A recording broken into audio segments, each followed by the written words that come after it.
Bernard Marquet, bonjour. Bonjour. Le département s'est donné pour objectif de favoriser l'approvisionnement local dans la restauration collective. Comment on avance sur ce sujet-là ? Alors, on s'est fixé cet objectif dès 2015, donc bien avant la loi Egalim, mais tant mieux. On s'est donné comme objectif de 50% d'approvisionnement local au sens large quand même, et 20% de bio, et lutter contre le gaspillage alimentaire. Et on a rajouté un objectif aussi de disparition de tout ce qui est plastique. Comment on avance ? On avance à plusieurs, parce que ça c'est vraiment un sujet où il faut mettre en mouvement tous ceux qui ont à voir en quelque sorte avec le sujet.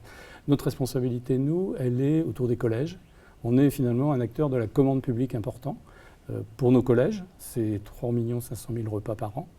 S'il y ajoute les collèges privés, dont on n'a pas la maîtrise bien évidemment, mais quand même, c'est 2 500 000 repas supplémentaires.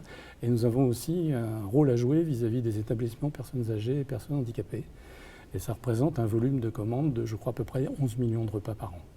Voilà, donc une responsabilité effectivement en termes d'acteurs de la commande publique. Donc il faut aussi faire en sorte que tout le monde avance au même rythme et en tout cas on se fixe bien des objectifs et qu'on essaye de les atteindre, et c'est tout le travail qu'on essaye de réaliser depuis plusieurs années.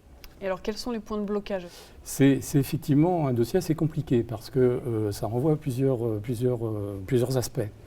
Si je prends les exemples des collèges pour être plus précis, un collège c'est un établissement qui a son autonomie, où il y a un partage des responsabilités. Nous sommes responsables des cuisines, parce que l'équipe de cuisine relève du département. Par contre, la gestion est assurée par un personnel d'éducation nationale, et qui assure les commandes. En particulier, alors il est nécessaire que le dialogue entre le gestionnaire et le cuisinier soit bon et qu'ils aient tous envie d'aller dans le même sens. Donc il faut effectivement faire en sorte que tout le monde converge sur cet objectif. C'est un premier élément qui rend les choses un peu plus complexes.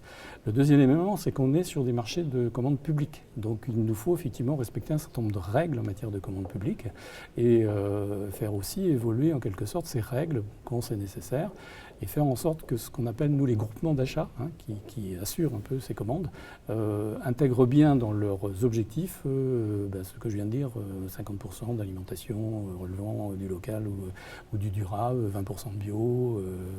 Donc voilà, c'est donc une responsabilité aussi par rapport à ces groupements de commandes pour faire en sorte que leur cahier des charges permette à terme de répondre à ces objectifs-là.